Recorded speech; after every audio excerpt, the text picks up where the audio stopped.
Hello and welcome back to the New Zealand Esports Racing Series Season 2 in 2024. The online season continuing today as we took a 2-week break.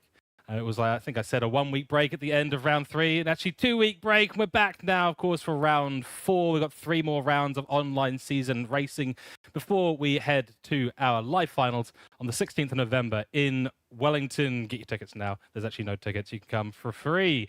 But those who do need to come do need to be in the top 10 in Division 1. We're back focusing on that division tonight. My name is George Cook, and in the commentary box, myself and Nathan Howe. Nathan, you've had a fantastic weekend of racing. Now you get to commentate on fantastic racing.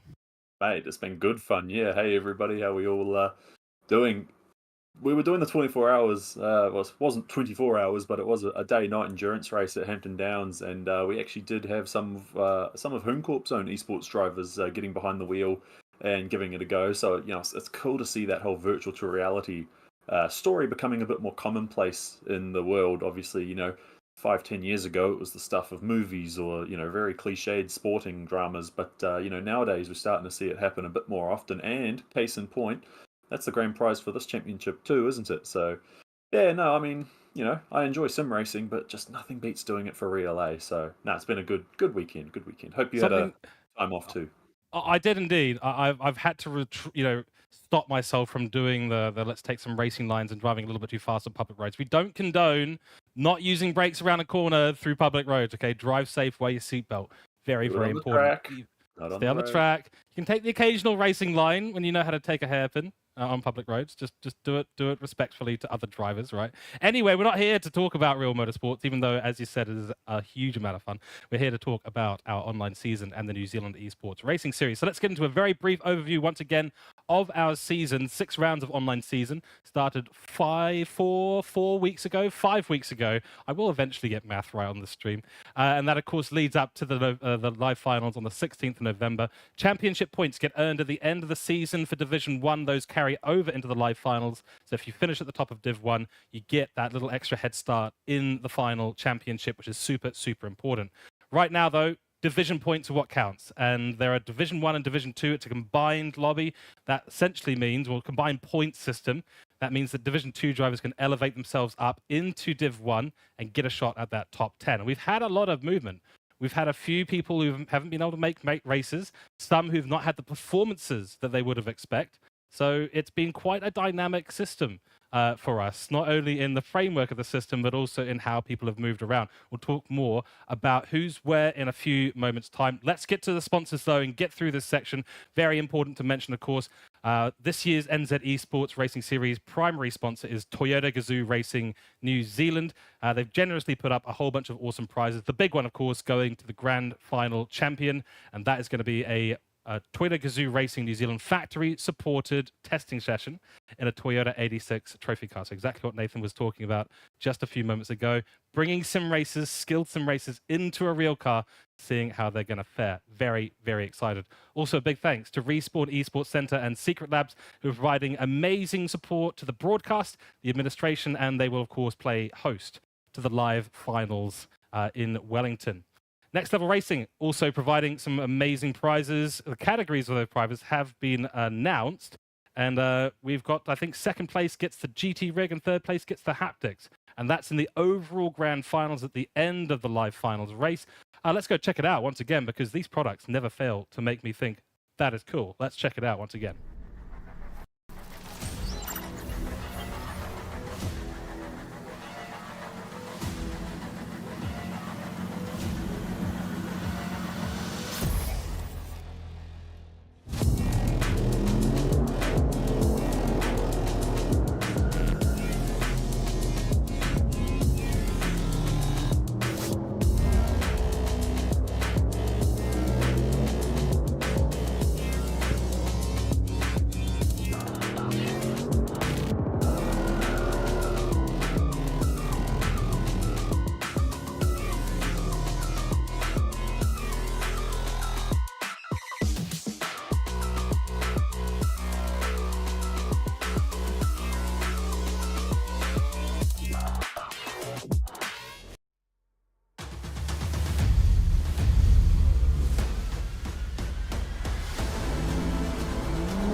A big thank you to Next Level Racing for putting up the prizes for second and third. And then, of course, lastly, but not least, Red Bull New Zealand, who will be chipping in some slabs of Red Bull, the categories for those prizes to be announced at the live finals.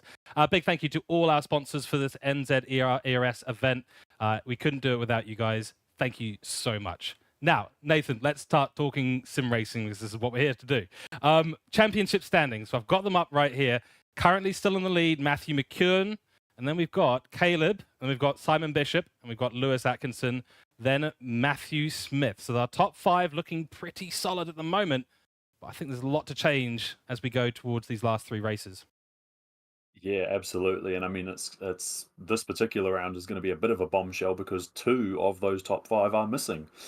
Monkey Matt, of course, was I think this was a round he was always going to be missing, much to his dismay, because he loves Blue Moon Bay. We'll talk about that track in just a second.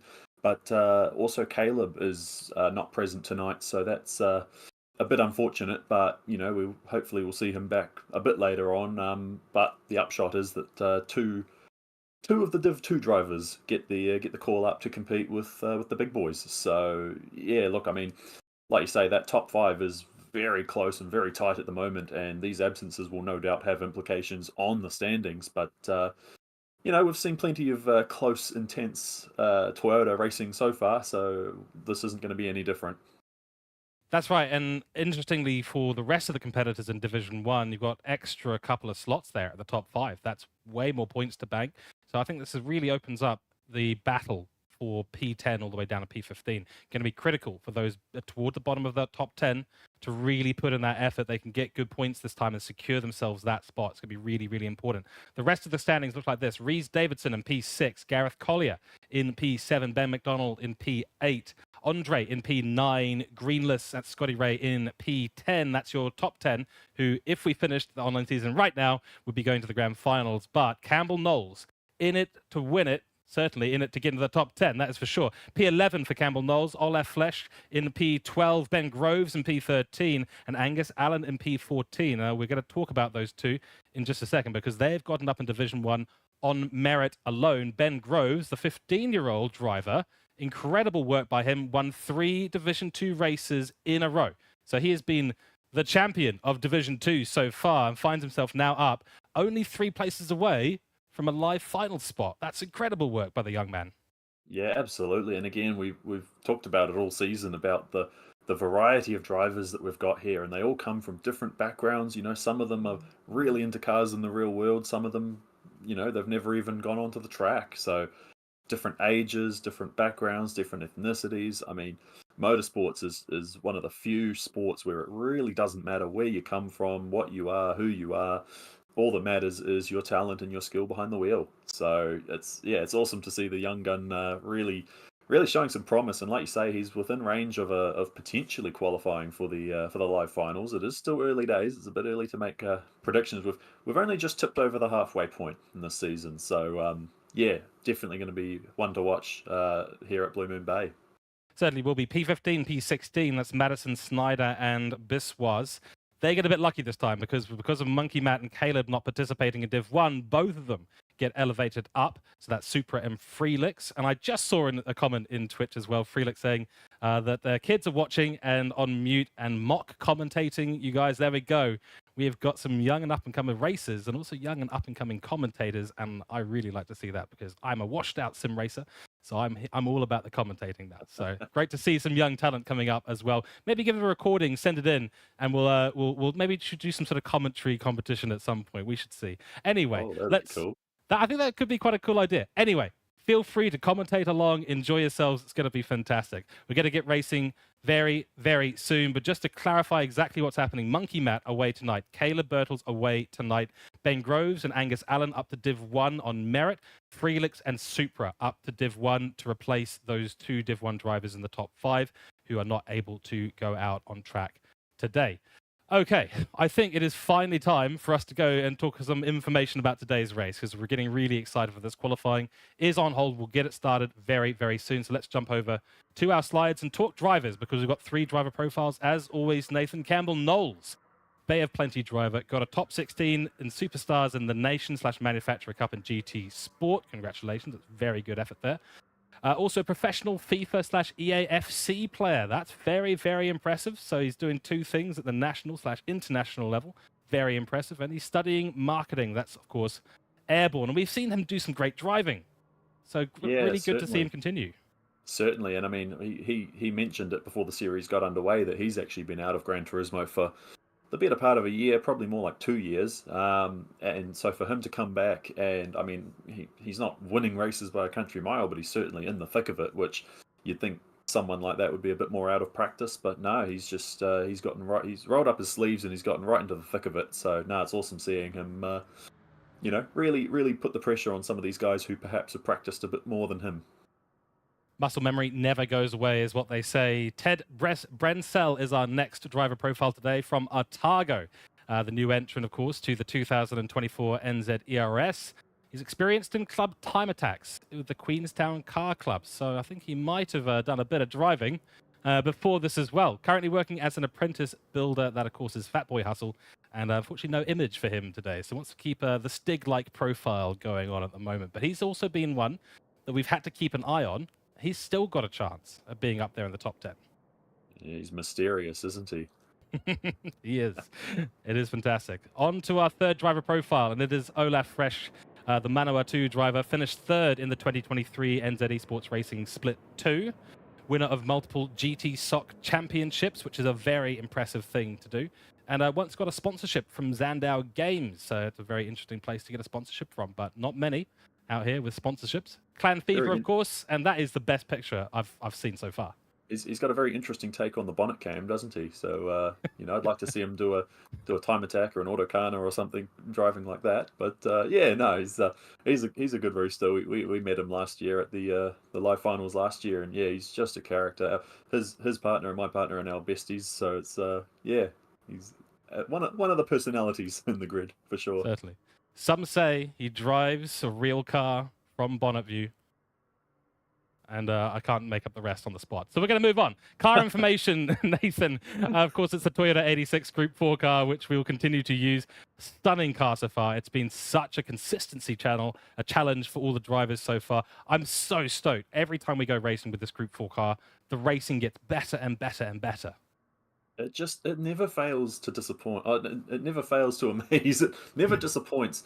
Like usually when you do these one-make races, you have people that if you pick this car, they it's a bit slow, or if you pick this car, it handles poorly. But I mean, we haven't seen any complaints or criticism. It's a well-balanced, it's modestly powered, it's quick in a straight line, and it's everything that you could possibly want. And again, with so many drivers with so many backgrounds, I mean, we've got World Tour drivers and we've got complete first-timers.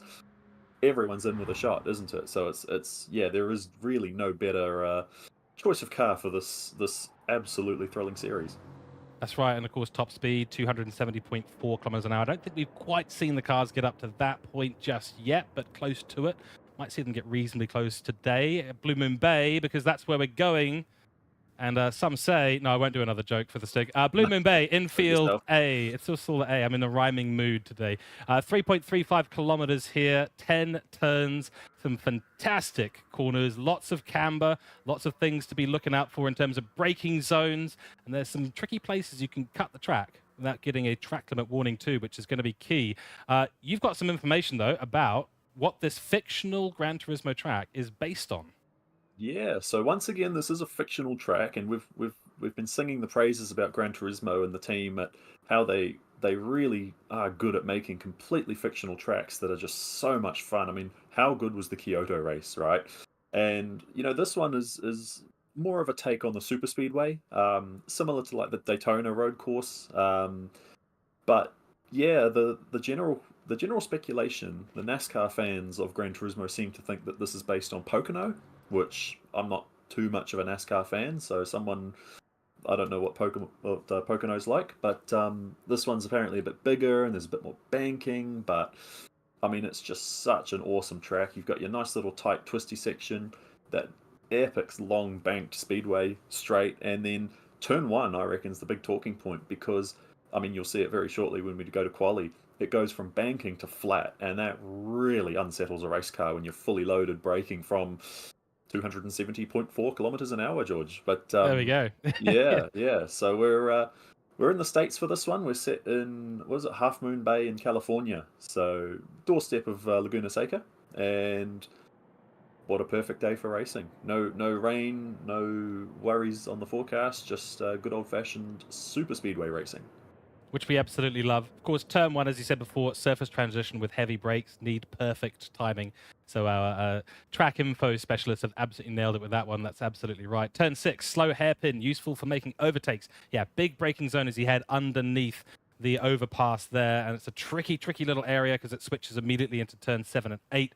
Double apex essentially, so it's more or less one corner. Really difficult to get that right, but you can cut some of the initial parts of the apex. Got to be a bit careful on the exit though. If you dive up the inside, turn 7, 8, you're going to be really compromised because you're heading then towards turn 9, exit onto the oval. Speed here makes a massive difference. You've got to get that right. And boy, oh boy, every time I race at the circuit, I really like Blue Moon Bay. Don't get me wrong. Turn 9, bane of my existence, okay? Absolutely the bane of my existence. I can't drive it there. I don't know how these guys are going to manage it, but they will do it, and they will do it supremely well. Blue Moon Bay, man, underrated track, massively underrated. We know it's Monkey Matt's favorites. I'm pretty sure there's more people who like it than would admit that they like it.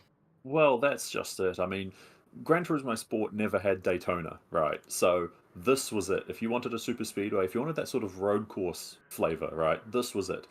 Then Gran Turismo 7 launched and it had Daytona. So everyone sort of like migrated over there and they were using Daytona, and Blue Moon Bay kind of got pushed to the wayside a bit, but yeah, it is just such a cool track. If there was ever a racetrack that someone should build in real life, I mean this would be it. How good. And like if you looking at that track map too, I mean turns 1 all the way through to like 5 are just so high speed, and then everything else up to turn 10 is so tight. So you've got that real contrast of fast, high-speed corners, and then that real tight section where you don't quite have as much aerodynamic grip. It's very mechanical grip because of the low average speeds. And like you say, I think we're going to see a fair few people in the wall at turn 9. It's definitely you've done it, I've done it, and yeah, that's I think that's probably going to be one of the, not necessarily the heartbreakers, but yeah, I think we might be in for a treat, won't we? I think so. Let's talk strategy, of course, today. It's a very strategic-less race this time. I'd call it more of a focus on the speed and your ability to manage the tires. 2 times tires. So the tires, for every lap they do, it'll feel like 2 laps have been done on them.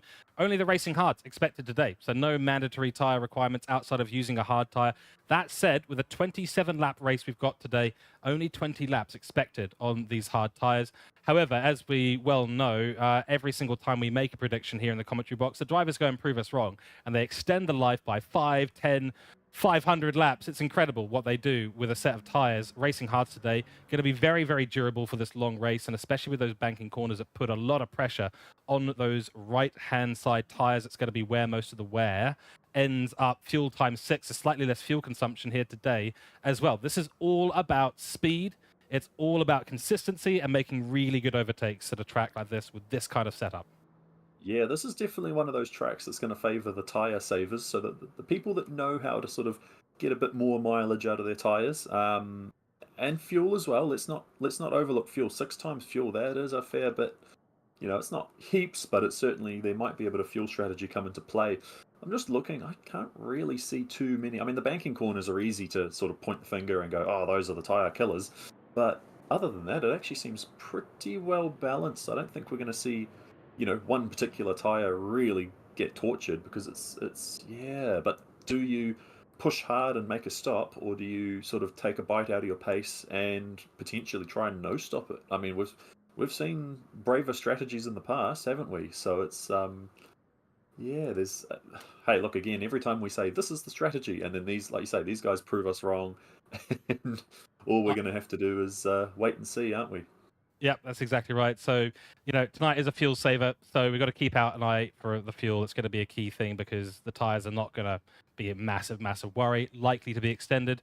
And if there are some maybe very brave people out there trying a one stop, I think that would be the bravest strategy today, is actually going for a pit stop and change those tires. Going to be a very interesting race. We're looking forward to it as we head towards and through 50% through our online season. Only 3 rounds remaining, technically 4 races, because we've got a doubleheader coming up in round 6 in a couple of weeks' time.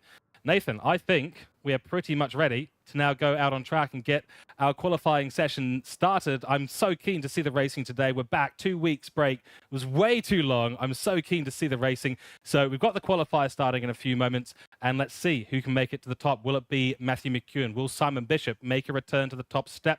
Will Hoonkorp's Lewis Atkinson make his star return here today? Top 3 maybe for him. That said, keep an eye on everyone because it's blown wide open with the fact that we have Monkey Matt and Caleb both away today and 4 drivers elevated up from Division 2. It's wide open. Let's go live on track and get this qualifying started.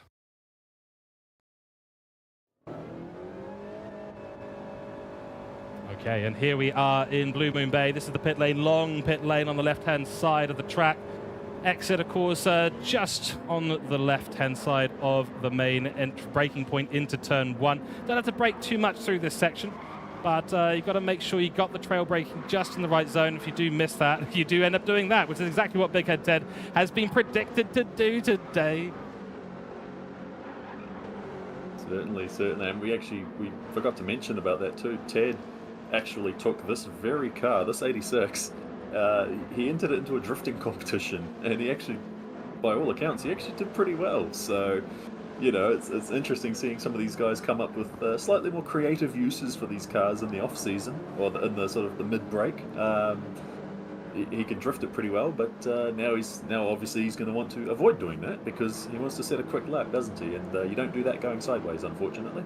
Unfortunately, yes, but we might see him be able to manage the sideways momentum of the car a little bit better than some of these other drivers who will be looking to avoid that kind of situation. In a tyre saver, that's obviously not the right strategy to be going for at all. So we do see Airborne jump into the pits, or no, I think it just warned us of him jumping in the pits. No, he is in the pits. Okay, so Airborne was the first one out. He's on the hard tyres at the moment, so we'll want to get those switched over. That'll mean that he does go back up to full fuel though, so not ideal for the qualifying run. Short qualifying, of course, only 10 minutes, and that is a tricky amount. We're going to see times here probably, around the 1:35s, 34s, 40s, something around that. It's not a massively long track. Yeah, it's hard to sort of... I mean, we were talking about this before the broadcast. I actually haven't seen much Group 4 racing here. Group 3, plenty. And then you have the people that do their own series, pickup trucks or Super Formula or Red Bulls or whatever. But as far as actual Group 4 racing, I can't tell you what sort of pace they do. So yeah, it's going to be a bit of a learning experience. Obviously, these guys will have done their homework and done their strategies, and they'll have a better idea. But I mean, again, it just all harkens back to, like you said, Blue Moon Bay is just criminally underused, and for the amount of fun that it is, and for the racing that it puts on, it just does not get the love from the polyphony people that put on daily races and championships. Couldn't agree more. We've got a comment in chat from Simon Bishop saying 8-stopper incoming. So Simon Bishop's strategy is going to go for a bold one, that's for sure. Matthew McEwen just making an overtake on Big Head Ted as the first times do start rolling in. Matthew McEwen was heavily held up by Big Head Ted, who they're both doing a little bit of fighting during qualifying. Big Head Ted's going to try the outside line to try and hold on and not lose too much time. Is that a barrier collision? Yes, it is. Nearly snaps into Matthew McEwen as well. Matthew McEwen straight to the top with a 1:13.5. So I was about 15 seconds off of my prediction there. You were way off there. But, yeah. Look, like I said, there's just so little information about this. And, I mean, Lewis did the same thing. He sort of clouded the wall. And, yeah, so, again, these guys have got to sort of figure out the limits. And Gran Turismo does a great job representing all the different atmospheric conditions, but it does a really poor job of showing the drivers. So, maybe there's a bit more track temp than they were used to, or maybe there's a bit less, or, it's such a dynamic environment, but, we don't get told any of the conditions. We get told the wind speed now, but other than that, in fact, they've got a massive headwind going down that front straight, so it's not going to be 270, their top speed. We'll have a look at some of these guys too, and we'll let you know how fast they are. We'll do a speed trap. We'll do a speed trap on the front straight for you. So at the moment, we're sort of looking around the 237. Just watching Ted. Ted's going to beat that record by a little bit. He's going to do about 239. So let's say 240. All right, so 270 is the top speed. Let's call it 240 on this track. Oh, sideways there for Ben. Slide Ben the cat. That was an unfortunate maneuver there, and he's gotten right in the way of another car coming on through, and that does look like one of the Palmerston North drivers who've been involved in that. Of course, you can tell sometimes, depending on the livery they're running, which district in New Zealand these drivers are from. Right in front of you there, the green car, Palmerston North. Slyben the Cat done a fantastic lap, a 1:13.2, but now with Matthew McEwen unleashed from the behind of Big Head Ted, will find himself putting in some good laps. Not quite sure who we saw going off track. A couple of people have had some poor laps early on. And GD Crimson up in third place. Really, really good to see him up there. And at the moment, really, with Slyben the Cat going purple in Sector 2, coming onto the back straight now, we're seeing these Division 2 replacement drivers, those who have come up on merit or as a result of some other Division 1 chaps not being able to make it, really putting in the early good laps. So great bankers from Slyben the Cat, Stone Harbour, Scotty Ray, Supra's gone P6, Matthew McEwen, unsurprisingly, back into P1, ahead only by just under 0.2 of a second, so it's very, very close. Slyben the Cat is nearly being pipped by Psydog, who's just come across the line. 49/100ths the difference between P2 and 3 in Crimson. We'll have to find 0.3 to get back up into that podium position. Yeah, we're going to, I mean, we've still got a bit to go, and there are still a few guys who are potentially a bit out of sequence. I know Lewis obviously had a bit of a rough start to that session there. Simon was actually purple. He was purple at Sector 2 that lap, so somewhere in that last little bit, he lost 0.2 and a bit more. So, you know, we know he's got the potential. Lewis has just set another purple sector, so already, you know, these guys who are possibly a bit further down the order than they would like to be are really arguing over who's got the purple what, and you know, even as far down as like Dive Cable. I mean, we've seen him qualify as high up as sort of like top 5 or thereabouts. So for him to be 11th at the moment, you know, but look at the gaps. 11 cars within a second at the moment, and it's not over yet. As Dive Cable goes half a second quicker, and now he's sitting in 4th. So I mean, again, we're seeing so much moving and shaking, and really, there's no point us speculating because how much more of this is going to happen, and we've got what, just over 4 minutes left. Exactly. Wind has increased by 0.5 meters per second already in this qualifying, and 3 minutes to go as we see a car go absolutely sideways, do a 360. That's what can happen at turn 1. Not a fun thing to be doing, especially during your qualifying. We're on board now with Lewis Atkinson, who's running behind what looks to be Big Head Ted, by the way that the body of the car is moving around. Let's see him go through into the infield section. Nicely done there, but Lewis a little bit squiggly as he goes around the corner, missed the apex.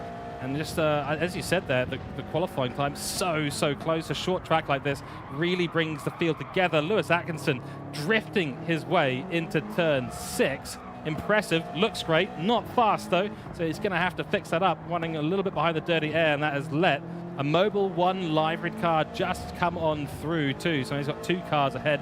That'll pay benefits with a slipstream, but it will not do him any good in the corners if he is faster than the chaps ahead. Might need to think about backing off. 7 minutes 30 gone. We've only got 2 minutes 20 remaining. Still looking close. Dive Cable, a good lap there. Slyben the Cat still up in P3, but it's Matthew McEwen and Simon Bishop at the top, holding on to P1 and P2 at the moment. We expect Lewis Atkinson really to be up there in P3, but he just hasn't found the lap yet.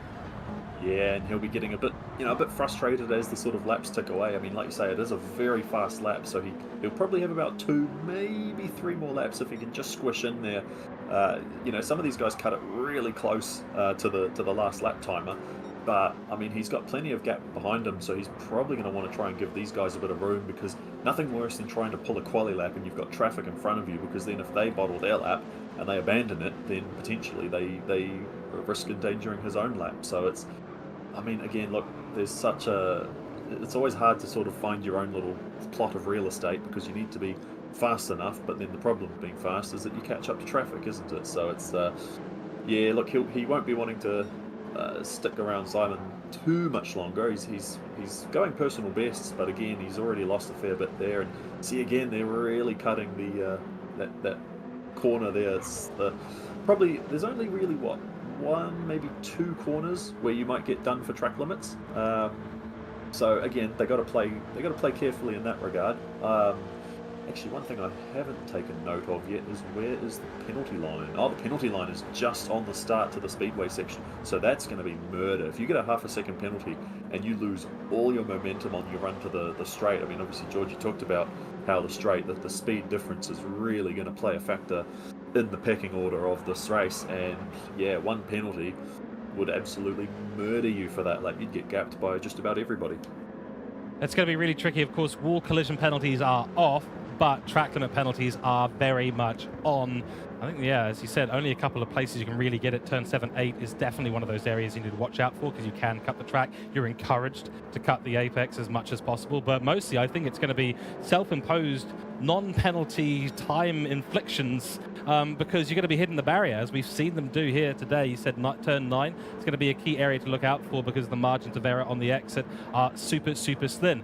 The 15-year-old Ben Groves in third place. Now, he's been setting qualifying times in Div 2 that have been equal to the top 3 in Division 1. So we know that Ben Groves has got some serious pace on him. He's up there in P3. That is an impressive maneuver across the line from, I believe, Matthew McEwen. Very, very stylish, but across the line they will come, and finish they will. Dive cable already done. Lewis Atkinson, that is a turbo power slide if I've ever seen one, and unfortunately that will cost him yet more time. He improved his lap time just before with a 13.472, and I think that is going to be the end of Lewis Atkinson's qualifying at the moment. Big Ed Ted in P6. Crimson just comes across the line, holds on to P7, and that is more or less the rest of the grid. We've got a couple more coming across the line. What can Airborne do as one car files into the pit lane, says it's all over? Airborne P9 stays P9 at the end of this qualifying session. Wow, that was intense. Such a short lap, a brilliant lap, but boy, oh boy, we saw a lot of cars doing 360s. If this was Tony Hawk Pro Skater 2, these guys would be in the million points for some of those maneuvers. Very, very impressive stuff, but not the traction that I think a lot of them were expecting to have. And that is going to, yeah, cause me a few little headaches about thinking what the strategy is going to be like in the race. They're going to have to take it a lot more easy than they have done in qualifying. We'll jump over to the results in just a moment's time, and we shall see exactly how the rest of the grid lined up. But Matthew McEwen, very impressive, just under 2 tenths back to Simon Bishop, and then behind them only another tenth back to Ben Groves, who's done a fantastic job in this qualifying, really putting the pressure on these top drivers. Love to see it. You absolutely love to see it. Let's have a look at the results. And the big one here, of course, Ben Groves in P3, but Matthew McEwen, what a lap that was, the only driver to get into the 1:12. Yeah, and I mean, again, with tyre wear being such a factor in this race, are you going to want to push for that sort of pace during the race? I mean, obviously the answer is, of course you would, because you're a race car driver, and that's what they do, is go fast. But yeah, that's really, again, the way he's sort of shown dominance this season, you wouldn't really expect too much else. You know, Simon's obviously challenging him for the win. He sort of took a win at Tokyo in the double header. The entire field within 1.3 seconds. I mean, that has to be a testament to how hotly contested this Division 1 is. And I mean, like you said, Ben, P3, how good. So that's definitely, he's got to be stoked with that. You can't not be happy with that. And, you know, there is a lot of racing to come. It is 27 laps, so, you know, that's not exactly your daily race A, but by the same token, that's got to fill you with confidence. Absolutely, yeah. 1.3 seconds between the qualifying. That is our closest qualifying in Div 1 across the entire field this season so far. Absolutely brilliant. Freelix does round things up at P14, Angus GTR, and P13, Clan Fever. That's probably a qualifying to forget for him in P12. Supra, one of the Division 2 drivers who's been brought up to Division 1 for this race, P11. Then Stone Harbour in P10, saying in chat that he really dislikes this place. Well, you can't please everyone, but we're certainly having a good time at Blue Moon Bay. Airborne in P9, expected to maybe see him a little bit further up the grid, but not able to do so today. Your top 8 looks like this. Matthew McEwen from Simon Bishop, from Ben Groves, from Gareth, Dive Cable, then Lewis Atkinson, Big Head Ted. GD Crimson, thought he was going to be up there in the top 5 today, but not quite enough. Really, really close though, only 0.05 of a second. And that would have been nearly up into P6, another half a tenth as well. And that would have found him up in the top 5. And then Scotty Shot, that's Scotty Ray, in P8. Fantastic stuff. We are going to talk to our friend that is Matthew McEwen. He's going to jump into the comms box here, and we're going to give him a little bit of an interview and see how he feels after a couple of weeks break, and then getting his qualifying pole yet again here to kick off the rest of the online season. All right, Matthew McKeown, are you able to hear me? Yes. Fantastic. Well, congratulations on pole position, yet another added to your trophy cabinet, so to speak. Blue Moon Bay, do you like it or do you hate it? Somewhere in the middle. It's a reasonably interesting track. T1 is always just bonkers, but you know, if you kind of figure it out, then it can be decently fun. It's not on the top of my list. Fair enough, but qualifying in pole position, does that give you a little bit of extra confidence going into a 27-lap race? You've got Simon Bishop lining up behind you. Are you worried about slipstream? What's the feeling being on pole here? I'm getting the feeling I'm going to be towing everyone around the whole race. I'm hoping that I don't get swarmed at any given time, but if I do, I do back myself to kind of just stay with the pack, kind of keep it nice and stable, and hopefully stay at the pointy end of it. Over to Nathan for a couple of questions as well. Yeah, you kind of alluded to what I was going to ask on that one. Obviously, slipstream and tow does play a pretty heavy factor around here. Would pole position be a bit of a disadvantage here? Like, would you rather just be in the tow and sort of getting carried, or do you reckon you can gap them? I mean, if I want to go slow, I'll go slow. You know, it doesn't. I don't have to be in first for very long today. Fair enough. Fair enough. Excellent. Well, we don't want to take too much time between qualifying and the race. Matthew, it's a very impressive qualifying, a 10th off of Simon Bishop. You've got Ben Groves up there too, filling in some positions. So, you know, I think you've got a little bit of a challenge there today. Did see that Ben has a bit of pace here today, which is good to see. Oh, well, and we wish you the best of luck. It's going to be a tricky race at a place that is not on the calendar very often. So good luck today out there in the race, and we may see you back in here for the Next Level Racing winners interview. All right, thank you. Brilliant. Thank you very, very much. Fantastic. Well, he's stoked. I think worried about the slipstream, and I think that's fair enough because he's going to be towing around everyone. That's going to give them a huge opportunity, especially on that straight. We saw, 240 kilometers an hour into a headwind. So it will depend a little bit on the headwind, but 250, 255 easily in a slipstream with a straight as long as this one, probably? Yeah, something like that. And again, the wind might well change over the course of those 27 laps. And again, damage limitation. I mean, how many people did we see getting it loose or, kissing the wall or anything like that? I mean, they're just going to want to play it nice and safe, surely. Because of all the tracks to get a bit of damage, this is one you don't want, because any damage is really going to put you on the back foot. And again, it's especially that main straight is so wide, you can't block people. They can just, if they've got the straight line on you, they can just drive right on by. So yeah, going to be an interesting opening few laps. I think the stewards will be sort of watching with intent and sort of very carefully. But yeah, let's not wait too much longer, shall we? Let's get into it. I couldn't agree more. Let's hit that button and get things started. I think Matthew McKeown kind of said it precisely right. Turn one, going to be the key area to look at today. That's going to be a key one. Stewards have already said their prayers. We are looking forward to a great 27 laps of racing. It's round 4 here at the New Zealand Esports Racing Series. We're about to go out on the grid. Let's go check it out and get some racing going. Okay. Course pole start today. Once again, drivers will be starting from a stopped position. Get those brakes on, get the revs up. Matthew McKeown will lead us away today from Simon Bishop, from Ben Groves, who we've all got our eyes on. 3 lights, 4 lights, 5 lights are on. We wait for the green flag to come down and begin this race. There it is. And a good start from all the drivers, even Stevens, from everyone getting into single file to get that slipstream as soon as humanly possible. Matthew McKeown going to be praying into turn 1. This is where he said he was just a little bit worried about what might end up happening. Slide Ben the Cat pulls in nicely behind Simon Bishop, who's running a new livery today. Very nice. No one looking to be clipping the wall so far through turn 1. Infield section is about to begin. Slide Ben the Cat, that's Ben Groves. He's in a position for maybe overtake onto Simon Bishop. Gets a good run into the infield section.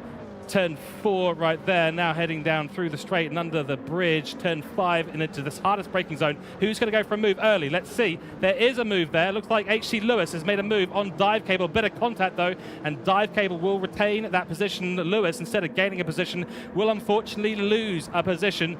Matthew McKeown, though, looking strong at the beginning of this race. 2.5 meters per second headwind down the straight. They're estimating 240 kilometers an hour for Matthew McKeown and no more. And this gap sliding to open up a little bit. Simon Bishop fallen slightly behind, so not going to get as much slipstream as they head to the main straight. For the first time, 1 out of 27 laps now complete. Ben Groves looking very racy behind Simon Bishop. Can he maybe make a move into turn 1? Let's see. But that was a good start. Look at the slipstream. It's absolutely massive, and Simon Bishop will take the inside line. He's driven right past Matthew McKeown. Not sure if he backed out or not, but if that's the slipstream effect, I'm absolutely flabbergasted. No, McEwen actually slightly kissed the wall on the exit onto that straight, so I mean he was compromised, and I mean you can, if you have a look at his car, he did actually shatter the headlight, so that's sort of the witness marks that he did indeed give that concrete a kiss. So he'll be kicking himself for that. He did avoid a penalty though. He was very, very over the white lines, and Gran Turismo sort of said, okay, well, you know, fair enough, but yeah, I don't think you'd want to cut that too much closer. So, you know, net loss for McEwen, but now it's a net gain for Simon and Ben, as he's getting very out of shape into that hairpin. And now that's going to put him under assault from Dive Cable. Of course, the left-hander, almost a double apex little section there. So Dive Cable slots into third nicely. Not the sort of start that McEwen wanted at all. And now, of course, he's going to have to get into that toe and really... Dive Cable's punching the hole in the air through him. 2.5 meters a second that wind. So that slipstream's going to be all the more valuable, all the more desired. And in actual fact, that almost puts Simon on the net negative, because you can really watch that delta start to close up, especially towards the latter end of the lap, as Ben is just sitting there ready to, you know, just enjoying the view, really. That's right, it's going to be key now for Matthew McKeown to find his way back past Dive Cable and get in behind that slipstream of Ben Groves, who finds himself in P2. Fastest lap goes to Simon Bishop to 1:13.4. In behind, Lewis Atkinson has found his way back up into P5. They're actually going 3 wide in P7. Big Ed Ted fighting with Scotty Ray and GD Crimson over that P6 position. Side by side they go into turn 4. Some lovely racing happening down the back of the grid as well. Airborne holding on to P9 right now, but can he hold off the ones behind? It is Supra, who's had a great start, finds himself up by 1 position. Then Airborne has lost a position. Big Ed Ted has been forced into a drift by GD Crimson, and I'm sure Big Head Ted feels quite comfortable with that. Oh yeah, but he's certainly not here to go sideways this time. He knows that that's not necessarily the fastest. The field's almost split into 2, hasn't it? You've got 2 almost equal-sized little packs there. And who's that? Is it going around? Freelix. Freelix has been turned, so he's very out of sequence now. That'll be massively frustrating for him. He's got damage, so that's not saying his race is over, but that's going to be a very difficult position to come back from. Just watching, sort of seeing who else is doing what. So we've got Big Head Ted, who's just about to try and pull a move on Scotty Ray. He's going to make that one look pretty easy. Everything else largely seems to have settled down in the little front pack, but yeah, the battle is on in this sort of mid-lower pack, because obviously these guys do not like being this far down the order. They want to be, every point matters. That's exactly it. You know, we talked a little bit earlier about the fact that there's not really a tyre strategy. You don't have to worry too much about the fuel for the most part. Here, the slipstream strategy seems to be a big one to keep an eye on for Freelix now, so far behind the grid. No slipstream for him in the foreseeable future. He's got to drive the wheels off that car to get back up to this pack that is continuing to fight. Crimson trying to get around Big Head Ted once again. Sorry, it's not Big Head Ted, that's Scotty Ray. Scotty Ray's going to come back on the inside. GD Crimson in there as well. This is a fantastic battle that's brewing down the rest of the grid. And yeah, again, Freelix I'm not sure if he actually had contact there. It looked like he might have just cooked it on the accelerator. You can do that in these cars, and of course the result is certainly not ideal at all. Back towards the top, it's still even Stevens. Dive Cable still in P3, followed by Matthew McKeown, followed by Lewis Atkinson. Lewis is looking fast, and he's right on the rear wing of Matthew McKeown, maybe even trying an inside move, because Matthew McKeown has left it wide open. No, it won't work this time, and Lewis Atkinson will get back in that toe and continue. It's really a game of patience today. Mate, we talked about the McEwen's qualifying time, and he was the only one in the 12s. Now Lewis is the only one in the 12s, and I think he's pretty much matched McEwen's time, almost down to the, I'm not going to say it's the exact same time, but yeah, it's definitely very close, so he has definitely got pace in that Toyota.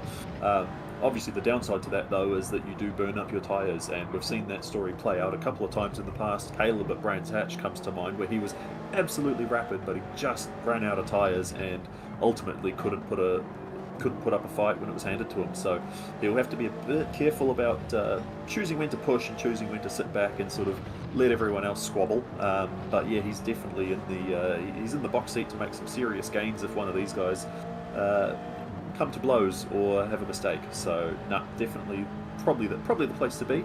Simon's just absolutely driven off. He's 1.5 seconds ahead. I can't remember exactly how far the slipstream range is in this game. I think it's about a second. It's about a second.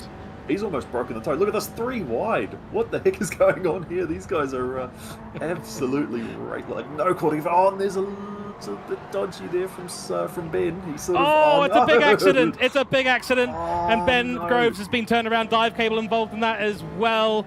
That's a disaster for all of them. Lewis came up on the rear of them very, very quickly. And Sly Ben, that has gone from very good to not a great situation for the young driver. That is a real shame, and I can't quite recall exactly how that happened, but certainly Matthew McEwen, Dive Cable, and Sly Ben the Cat all making a bit of contact and then suddenly into the wall, and that was all over and around Ben went. He's in P6 now, luckily still in the slipstream range of Big Head Ted. And I was about to say, yeah, Simon Bishop driving off into the future right now. He's got more than a gap than he needs to break that slipstream, but the 3 wide there, it was McEwen, Dive Cable, and Ben Groves. And those 2 formerly mentioned chaps are doing a bit of a Mika Häkkinen Schumacher for move like we saw in Spa many, many years ago in Formula 1. Unfortunately, it's also come to blows. Yeah, I think Ben was probably the one they'll point the finger at, because he was very deep into turn 1, and he did actually sort of give Dive Cable just a bit of a bump, bit of an unsettled, and then that obviously spilled out into the following sequence. So yeah, that again, I'm not a steward, so I'm not going to say that it was his fault, but I think that might be the narrative they'll go with. But we'll see. The good thing is that they haven't been taken out of the race as such. It's they are still in range. Obviously, same can't be said for Frelix, he'll be lamenting his hard luck because he's had a pretty rough run recently in sim racing, whether it's Sector 1 or New Zealand Esports or just everything he's been a part of. He seems to get on the receiving end of some of the drama. But yeah, look, anyway, we'll play on at the moment and leave that one to the stewards. But yeah, I mean, dude, the closer these guys get, the more you're going to see that sort of thing, isn't it? Because these guys, they're equal cars. It's all down to driver skill and talent. So yeah, not my call, but yeah, I don't think we'll see the last of that one. Well, you called turn 9, and that's exactly where it happens, where we've seen our first accident of the race. Really unlucky for those chaps. In the meantime, Crimson makes a bit of a nice move there on Supra. Supra didn't look like he was too happy with a little bit of brushing of paint and the paint exchange between the 2 cars on that one, but it was a fair enough overtake, and Crimson moves up now into P8 in this race. And another 20 laps still to go. It's an inside move for Supra. Can he make it happen? There's more contact between the 2. What a battle we've got going on right now for P8. Absolutely fantastic stuff. Both of them trying to keep it as fair and respectful as possible, of course. And I do want to mention that Lewis's fastest lap there is actually faster than Matthew McEwen's qualifying pole time. So he's actually gone faster, which is unbelievable, by about 0.003 of a second. So there's nothing in it at all, but is actually faster than in qualifying. So we see now the potential that Lewis Atkinson has at a track like this. But to come back to your point, don't burn the tyres out too much unless you're going for that one-stop strategy. Don't think we're going to see it today, though, really. A no-stop strategy seems to be the sensible thing to do. Okay. So you're guessing a no-stop. I'm guessing a one-stop. So we'll see. And again, different drivers, they might have different ideas and different, they might see things a little bit differently. We do still have 20 laps to go. Well, it's just got 19 laps to go. So, we'll put a can of Coke on it, then, shall we say? I'll bet you a can of Coke we'll see some pit stops. But and I'll take that bet because, again, washed-up driver here. It seems like the sensible thing to do. We shall see. These guys are drivers. And actually, we've just had a comment there. A can of Red Bull. That's a great idea. We've bet a can of Red Bull on the no-stops versus the one-stops. Good idea. Absolutely. Just watching Glen Fever really put a bit of Morse code on Airborne's bumper. They got out of it, which obviously he's sort of thinking the long game. He doesn't want to come to blows like we've already seen already. But, the field's pretty spread at the moment. There's not really anybody who's... The battle packs have sort of mostly dissipated, haven't they? And so this is where we start to see the lap pace play more of an effect, more important than outright fighting for position. So Yeah, what do you do in this sort of situation? Because it's obviously you want to have that toe, and again, we think that we can't think. Oh, can't bet a factory-supported test drive between you. So, Okay, oh, no one imagine a take that. shootout. No one take that out of context, please. Imagine a time trial shootout between you and me in one of those 86s. Do you reckon they'll let us? Do you reckon they'll let us? I think they might do. We might have to get some approval from the admins over what our reward and prize is, but maybe something at the live finals. You and me jump into the sim rigs, maybe give it a go, a bit of a commentator's race before the show starts. That could be a lot of fun. I did say to Adam beforehand, we need to look at doing like a pro-am race where we get, some of these drivers and then we pair them up with a celebrity or some other figure, and we actually do a pro-am race. That'd be really cool. But anyway, enough about what we're going to do in Wellington. McEwen's actually gone faster. He's on a 12.7. So what the heck happened in qualifying? Were these guys just sandbagging? Or like now we're seeing laps that are faster than what they were doing with no fuel and with no worry of conservation. And again, McEwen way out of shape. He's Tokyo drifting that hairpin. So a lot of these guys are really struggling to put the power down, and I sort of alluded to this earlier with this part of the track being very low speed, so it's very mechanical grip. You don't have the aerodynamics. Not that this car has much in the ways of aerodynamics anyway, but what little you do have is non-existent because it's so low speed. The rest of the course is very high speed, so you do have that pull, the car being pushed to the ground. So I think it's catching out a few of these guys, and I mean, if it can catch out McEwen, it can certainly catch out anybody. Yeah, I wonder if there's a bit more slipstream in effect here. There's the same amount of headwind, so it can't be speed down the straight for the most part. Maybe it's that they're all driving a little bit more sensibly. Well, that was immediately proven wrong by the way that McEwen is navigating the car around the circuit at the moment. We also did have another comment from Atom that I will just mention. You and me were both thinking the prize for our little competition would be a real-world drive with Toyota Gazoo Racing New Zealand, right? We've been told no, sadly. So it's a little bit unfortunate for us there, but maybe we'll find some way to find some good prizes for ourselves. Anyway, I continue to digress. You make a very good point there about the faster times, and that is a great time from Matthew McEwen, the 1:12.7. That's a big benchmark to make as we head only... Supra! P12 Supra. P12. He's taken out Angus. So sorry, that was a bit of a pack there. The sort of backpack just kind of... reconvened, and it's ended up very poorly. Supra around and Angus in the fence. So yeah, that's unfortunate. Net positive for Frelix though. He's not last anymore. So I was about to mention, yeah. Again, never too late to sort of start climbing back up the order. But yeah, that got really hot really fast. Sorry, and it's still going on because we've got Scotty and Crimson who are the only survivors of that battle pack, and they're still obviously arguing for 7th place. So. Yeah, it's amazing how quickly things can go from completely uneventful to full on, get the quarters out. We've been talking about Blue Moon Bay as a place of patience, and this race, the way it's configured, is a race of patience. And eventually, you have to take a move. Eventually, you have to take a shot at an overtake. Where do you do that overtake? How do you do that overtake? Which corner do you catch up? Do you catch up before you were expecting? Maybe into a corner that doesn't really support too wide racing. Most of these corners do. That is for sure. It's a fascinating race. It's all split up now at the moment, now that we've had most of the arguments have been settled for the most part. Scotty Ray and Crimson still going at it, as you said before. It's going to be an inside defensive move there for Scotty Ray, but he's missed the apex by a mile. That's going to let GD Crimson get on through.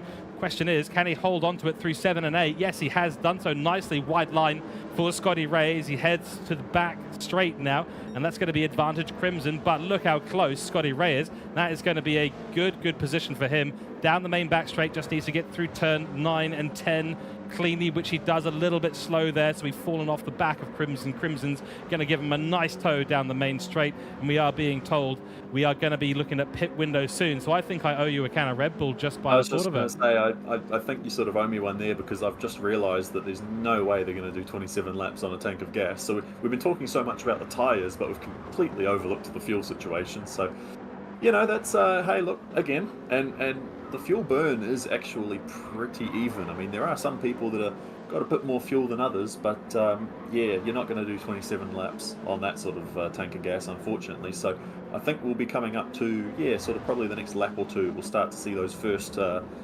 stops happen. Nearing the halfway point too. So again, do you just pit right smack in the middle, or do you try to do the undercut, or do you try to overcut? I mean, what do you do? You can't really bring back the fuel mixture because you need that top end speed. If you dial back the fuel mixture, you straight away put yourself at a disadvantage to the guy behind you who's not.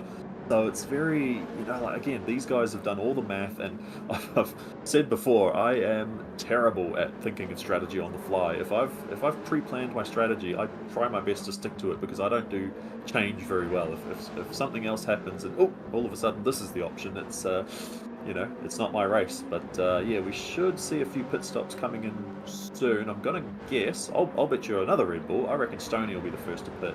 No, I think I've learnt my lesson betting Red Bull, and you're absolutely right. So I think I dodged a bullet on that one. Fantastic stuff. No! Oh, he's actually hit. He's hit the pit entry wall. That is a disaster. And just before the car, like literally a centimetre before the car gets taken into autopilot, that's a massive mistake from Stone Harbour. He's on 5% fuel. He'll get that filled up very quickly, but that is a big mistake, and it's going to cost him a huge amount of time. And yeah, and I was going to say just before as well, tyres is what we've been worried about for the majority of the season. Now I know why we're seeing faster qualifying times than in qualifying. It's because they're low fuel, much lower fuel than they would have been after 10 minutes of qualifying, and that gives the car just that ability to maneuver around just that little bit more. Stone Harbour now in the pits, of course, after that disastrous entry.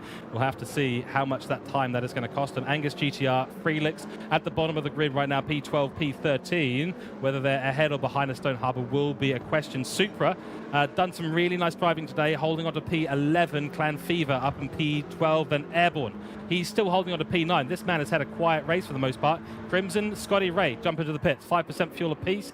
Then we've got Big Head Ted in the pits too, 3% fuel. Dive Cable in the pits, 6% fuel.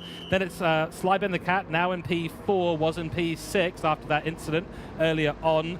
Lewis Atkinson in P3, McEwen in P2, and Simon Bishop in P1, all yet to come into the pits. And this is starting to really shape up. We're going to see more pit stops shortly. Everyone will be going to pretty much 100% fuel. They might be risking it at 95 or even lower, just getting past that halfway mark, so you could probably get away with a little bit less fuel in the car. Yeah, Dive Cable's gone out with 91. So, you know, again, some of these guys will be really trying to play the fuel game. I just realised too just how long they're being held to do the refuel. It's like 5 litres a second or something, but when you're trying to fill up a full tank, I mean, Stoney came into the pits and he came out a lap down, so it's almost a full lap's worth of race mileage is your pit loss. So that's really going to mix things up. Not that there's anyone who's really going to be able to stay out too much longer. Obviously they are all pretty much running out of fuel at the same time. You're seeing it now, 3 litres, 1 litre.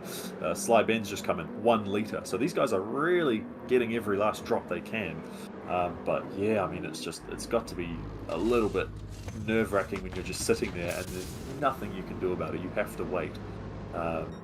Exactly right. And I do have a question for you, Nathan. Could you please check Dive Cable's tyres for us? Because I've had a comment in chat and I want to confirm whether this comment is correct, and I think it probably is. Okay. Did he take tyres or did he not? He did not, and not only that, he's not the only one. Interesting. Okay, please tell us who else has not taken tyres in this race. Well, I'll hold you there. Let's wait until the full, because we've still got McEwen and Airborne, and yeah, so we've only got 2 pit stops left. Then we can sort of go and see who's done what. All right, we'll hold off, but old caller. Yeah, well, a fascinating development and interesting strategy. In comes our now race leader, Matthew McEwen. Simon Bishop will be looking to make it round the track and get back ahead of him, which he almost certainly will. 3 litres of fuel on board remaining for Matthew McEwen. Airborne likely to be in. He's just coming through the final corner right now. Dives off to the left-hand side of the road, and that'll be a pit entry, I suspect, for Airborne. Not going to manage to get any further around this track, so no one really extending past that 15.5-ish lap distance. Simon Bishop just coming up to turn 9. He's going to go through the penalty marker and onto turn 10, the sweeping left-hander, beautiful part of the track. Feels like you've got infinite grip, which you basically do for the most part, and he will come out well ahead of Matthew McEwen, and it's a good bit of work there. Matthew McEwen only filling 70 litres, and it's actually going to be a lot closer than I thought it would be. Matthew McEwen just coming into turn 1, and Matthew McEwen has actually done it. He stayed out an extra lap, saved a bit more fuel, and he is now ahead of Simon Bishop in this race. Yeah, absolutely. But again, now that he's short-filled it. I mean, has he done enough? I mean, we saw it at was it Brands Hatch, where some of them got really close on that fuel number, and it's a very fine equation to calculate. So he'll be looking to probably conserve, just where he can, not use fuel, but certainly if he can.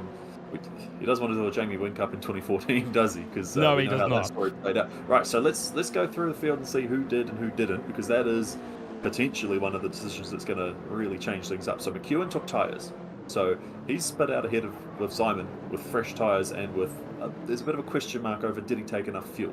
Simon did take tyres. Dive Cable was the first who didn't take tyres, so he's in third. He's got about 3/4 of a tank, and he's got tyres that have already seen a bit of mileage. Lewis took tyres. Big Head Ted did not take tyres. Ben did not take tyres. Airborne did not. Crimson did. Scotty Ray did. Clan did not. Supra did. And then Felix did not. Angus did. And Stoney did. So, interesting spread of drivers across the grid. It's not just the front runners who didn't, and it's not just the people at the back who did, but it's pretty consistent through the grid. They've obviously cast their lot on yes or no. So that's going to be a really interesting story, especially towards the latter end of the race, because as we all know, with 10 laps to go, or 11 laps to go now, 10 laps to go. What are the tyres going to be like in 10 laps time? Yeah, we estimated 20 laps, and we know that there's a plus or minus a whole bunch of laps there, depending on how they're used in a race, but at least 20 laps they will last at full send. Now, interesting little story developing. As you said before, Big Head Ted and Sly Ben the Cat, neither of them took tyres, so they're both on equal wear, but Ben Groves has been doing a great bit of driving to get back into this race, and he's nearly on the rear, well, he is really now on the rear of Big Head Ted. So this is the battle for P5. We're on board with Ben Groves right now. He's the youngest driver on the grid, 15 years of age, won 3 Division 2 races back to back, and elevated himself up into Division 1 on merit alone. Fantastic work by Sly Ben the Cat. He's going to be looking for that slipstream. Big Head Ted making several moves on the straight there. That might be something the stewards might irk the stewards ever so slightly. Certainly not penalty worthy. Doesn't want to give Sly Ben any chance at all on the straight and into turn 1. And Big Head Ted's got a bit of work to do to keep this young driver, young very fast driver, behind him. Lewis also seems to be falling slightly back into the clutches of these two, which is interesting given he has new, fresh tyres. The gap between him and Dive Cable is coming down as well. No change really between Matthew McEwen and Simon Bishop at the top of this race. They're sort of driving even Stevens at the moment on the 19th lap. Yeah, I'm just going through the fuel numbers as well. McEwen's got the least fuel of everybody.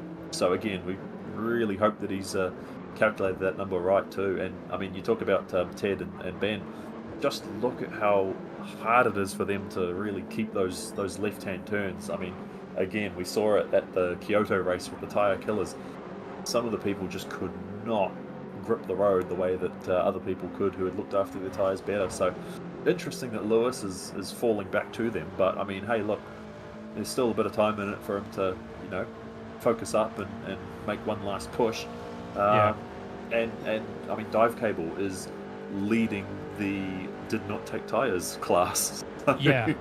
And we know with Lewis Atkinson as well, he's the kind of driver when he knows that he's slipping in time, he just dials it up to 11. He's just got a switch that he flicks in his racing ability, and suddenly he can just drive even faster than he was. So he'll be managing a little bit at the moment, I suspect, just trying to look ahead, say Dive Cable's there, where's Dive Cable going slower, where's he going faster, and maybe trying to analyze that next move and find out how he can get up to that rear wing of Dive Cable and maybe bag himself a P3 position, which I believe will be, I think that might be one of his first or second podiums in this series so far. We'll double check that stat in a few moments time. Big Head Ted under a lot of pressure now by Ben Groves. There's also a battle going on for P8. Crimson is involved in that, leading in P8 and the battle for P8 right now.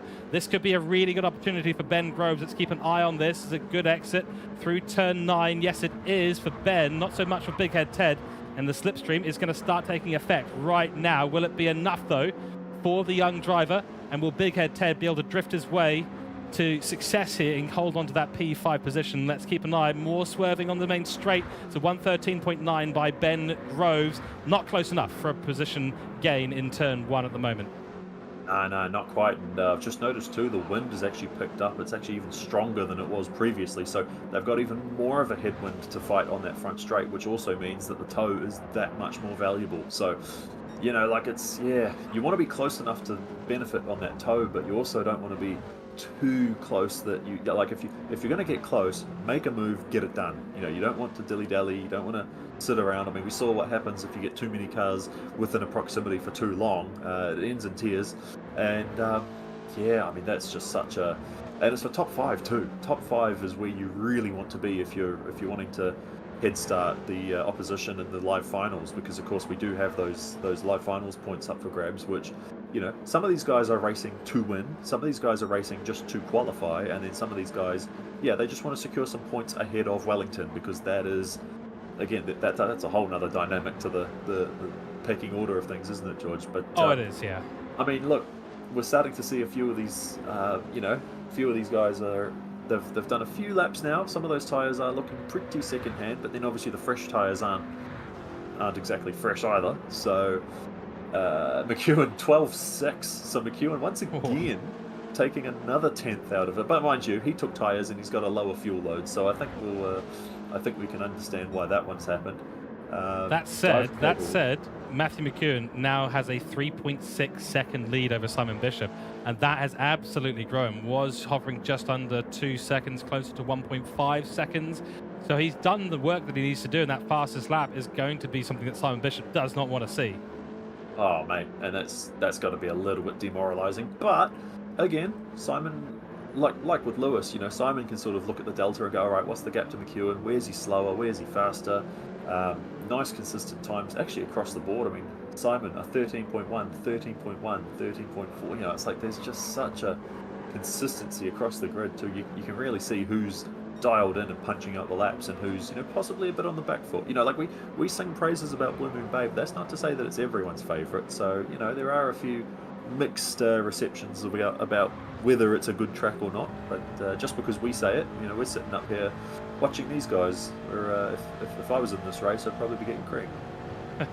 Don't you dare imply we've got an easy job up here. Anyway, moving on. GD Crimson just got overtaken by Scotty Ray. It's a battle for P8 right now. Crimson gave a bump draft to Scotty Ray, so clearly interested in working together with Scotty Ray in the latter part of this race. GD Crimson looking pretty quick right now, and unfortunately for him though, he's going to have to catch back up to Scotty Ray, who's looking rather faster at the minute than Scotty Ray. The battle for P5 continues to rage on as we go and have a little look at where that is. Into turn 6, we've seen Sly Ben the Cat. Ben Groves has been really good on the brakes into turn 6, and he's had so many opportunities. Here's another one because Big Head Ted was all sorts of sideways, as he likes to be. Maybe not in this race today, but he definitely likes to be sideways. This man, a known drifter, very, very good at it as well.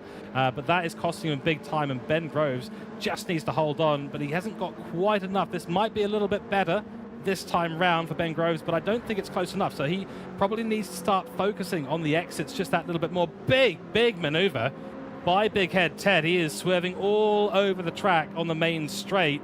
I get the feeling the stewards might be wanting to take a little look at some of that at some point. We shall see, like I said before, what you've said before, as we will say many times again, we're not stewards. That's a drift. That's loss of traction by the order of magnitude there for Big Ed Ted into turn 1. The worst place for that to happen. Sly Ben goes on through into P5. Yeah, absolutely. That would have been an open invitation for Ben. Just, you know, hey, here's a line. Would you like to take it? Oh, yes, I will take that line. And he goes wide, actually. Ben's just taken to the grass. So now it's on again, coming up to the hip, and Ted's going to have the line going into the right. But then, of course, that flips around. And if Ben can stay within range here, he might be able to do the switchback going into the left-hander. He thinks about it. Ted's going to obviously do the massive block, because why wouldn't he? And, oh, that was very almost. He almost had it. You were just talking about Ben in P5, and now he's back to where he started. But you know, commentators curse, as they potentially call it, and he's going to have to endure another lap of Ted weaving and blocking. And like you say, whether the stewards decide to slap him for that one, I mean, one lap you can kind of understand it, but this is what, the third or fourth lap. He's actually taking to the infield the little the sponsor boards there. So that's yeah, he's definitely desperate to stay in the top 5, which, you know, I would, you would, but yeah, some of his methods might get called into question. We'll have to see. But yeah, I'd be last place in Division 1. Let's just be honest here. I'd be absolutely sitting at the back of the field, miles down. That was a very close one there, and Slybend the Cat tried it around the outside, didn't quite have enough speed to hold it. This is turning into a fantastic battle. Really nice to see it. McEwen 12-5, so it's Wow. just carrying on, and Sly's going to try again. He's not quite got the range, but again, the crossover can open up an opportunity there for him. Ben's been showing some good racecraft, and but he just needs to find those exits. That's really, really key. Both of them starting to slip around a lot, so neither of them taking tyres in their pit stop. That means these tyres are right at the end of their life, so 25 laps, nearly 26 laps through, sorry, 25 laps through, and only 2 laps left in this race, lap 26 and lap 27 to go. McEwen still opening up a lead as we head through to the final couple of laps of round 4 here at the NZERS, heading towards the grand finals on the 16th of November. Looking very much forward to that. GD Crimson and Scotty Ray still battling it out for P8. Airborne has made 2 positions in this race, up to P7 from P9. So that'll be a good result for him. Of course, with Monkey Matt and Caleb not here today, that opens up some spaces in that top 5 for some extra points. So there's going to be a couple of drivers that will be taking advantage of that right now. Big Head Ted and Dive Cable look to be the big winners from those 2 not being able to make it to Blue Moon today. Lewis, he's been making a bit of progress on Dive Cable, but Dive Cable has been stepping on that accelerator pedal quite significantly. He's going a little bit faster now than will allow Lewis to catch up. So this might be the last shot here for Lewis Atkinson as well. Instead of look down the inside, Ben Groves, he's going to try it. There's a bit of contact between the 2, so Ben Groves has to back out of it. He's very savvy, doesn't want to get involved in an incident, doesn't want to turn Big Head Ted around. So that is a bit of savvy racing. Compromises himself once again through turn 9, and it won't be another opportunity into turn 1. What a back and forth battle between these 2. Big Head Ted desperately trying to hold on, and Ben Groves, who's got pace to be in that top 3, he is just desperately trying to get ahead and bag those points. Yeah, man, and I'm watching McEwen's fuel very closely because he's been on the fuel light for about a lap and a half now. So if he's going to run out of fuel, we all know how that's going to play out. But yeah, 3.8 to Psydog, and I mean, really, just how many different storylines do you want to talk about? Lewis is desperately trying to catch up to Dive Cable. Dive Cable's driving incredibly well for someone who didn't take tyres. You know, he's got tyres that are probably twice, almost triple the wear of Lewis, and he's only like a 10th off, 2/10 off. So that is some phenomenal tyre management from that lad. And yeah, I mean, just I think McEwen's timed it absolutely perfectly though. He's just about to run out. He's run out of fuel, has he? He's trying to not, but yeah, I think he's just run out of fuel as he crosses the line. Matthew McEwen wins you round 4 in the New Zealand Esports Racing Series, George. How good. Wow. Well, he has timed that to perfection. The strategy execution has been excellent from Matthew McEwen yet again. P2 to Simon Bishop. A little bit of commiserations his way, but just whatever happened in the pit lane took a little bit more fuel than Matthew McEwen did. Cost him on the exit, and that's how Matthew McEwen made the overtake. It was in the pits. Dive Cable, P3, his first podium of the season. Congratulations to Dive Cable. We know he's had such good pace. Hasn't been able to convert anything so far, but was able to hold off Lewis Atkinson, who finishes in P4. Then it is Big Head Ted. We'll take P5. Congratulations, Big Head Ted and Slybend the Cat. What a battle between those 2, P7 to Airborne. We'll look at the full results in a few moments' time. As you said before, Nathan, so many storylines to talk about today. We're into the latter half. Now, only 2 rounds to go in the online season before the top 10 is decided, and we have the live finals late or mid-November. So this is a key race, very, very important. And we'll be speaking to Matthew McEwen very, very shortly as well. What a race. Absolutely fantastic. Let's take a look at the full results today. Matthew McEwen, of course, your winner in round 4. We'll be having him in here to have a chat in a few moments' time. Simon Bishop, then Dive Cable, then Lewis, then Big Head Ted, then Slybend the Cat in P6. Airborne in P7, Crimson in P8. Scotty Ray holds on to P9. Good bag of points for him. Clan Fever in P10 ahead of Supra. Freelix, who had that crash at the start, Doesn't finish last place. P12 for him. Angus GTR was on the wrong side of the accident with Supra. P13 for him. And then Stone Harbour, well, we were wondering how much it was going to cost him that entry into the pits where he hit the wall. At least 7 seconds in the overall race time, and it would have just been a slog at the end there, being that far back. But some brilliant battles, and I do want to highlight Big Head Ted and Sly Ben the Cat. Brilliant battle. Nathan, let's quickly talk driver of the day, and let's get that poll running. We'll get Matthew McCune in here for the interview, and let's get things going. Right now, I've got Dive Cable, Lewis Atkinson, Ben Groves, McCune, and Big Head Ted as our 5 nominees. Do you agree? Do you disagree? Is there something we've missed in there? Yeah, I think that's pretty much it, to be fair. Everyone else was sort of a few hard luck stories there. Obviously, slamming into the pit wall as you're trying to make your pit isn't going to make for a very good driver of the day story. It's, yeah, I don't know. It was definitely. I think those are the suitable candidates. It's like you say, how much? Where do you look? What do you do as far as championship implications? Obviously, the notable absences do also really not chuck a spanner in things, but like you say, there's a few extra points there for some of the people who perhaps might not have gotten that extra helping. Yeah, no, Yes, I think you've nailed it there, mate. Cool. We shall go with that. The poll is now live on the Respawn Esports Twitch. So that's twitch.tv/Respawn Esports Center. By the way, we are coming to you live from not only the YouTube of Respawn Esports and the Twitch, but also live from the NZ Sim Racing TV channels on Twitch and YouTube. So let's go and have a chat now to our race winner. And yet again, 2 times in the commentary box for an interview, Matthew McCune, who you have converted very, very nicely, yet another pole position to a race win. And well done. And congratulations, Matthew McCune. Your winner today with the interview will be powered by Next Level Racing. Congratulations. It all came down to the pit stop, didn't it? Yeah, honestly, calmest I've ever been. I've never been so calm and composed in my entire life.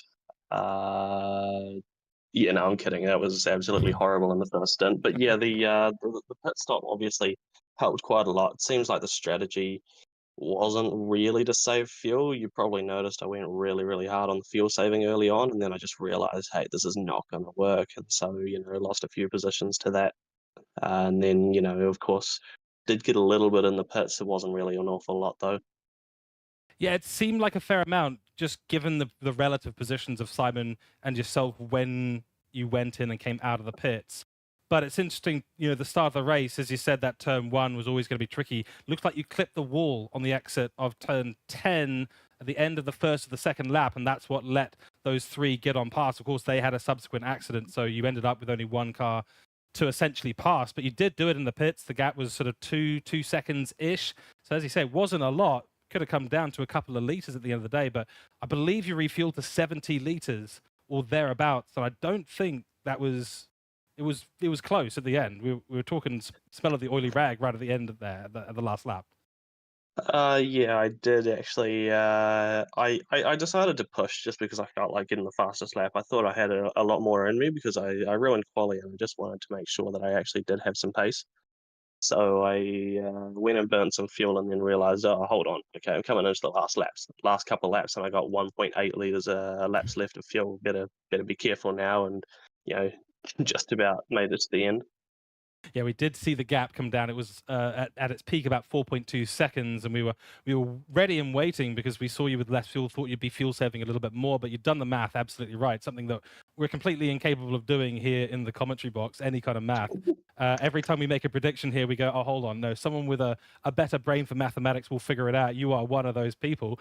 But we honestly thought it was going to be a lot closer, and then it came down to about 3 seconds by the end of the race. Yeah, I just I could have been a bit more careful with it, but I just wanted to put some really good laps down because it just meant that I could completely focus on that and not doing silly stuff. Because of course, at the start of the race, I hadn't really been careful enough, just not really paying enough attention, not focusing, and so it started to cause me problems. And I just decided, hey, I just got to put some laps down exactly as I was doing them in practice. and qualifying, and that worked better for me. And then just kind of ease it through the last couple laps, and it was just about fine. Exactly. Nathan, a couple of questions from Nathan Howe. Yeah, Matt. We were watching the pit stops, and there was actually quite a few guys across the grid who didn't even take tires in the stop. You obviously did take tires, but was not taking tires ever an option for you?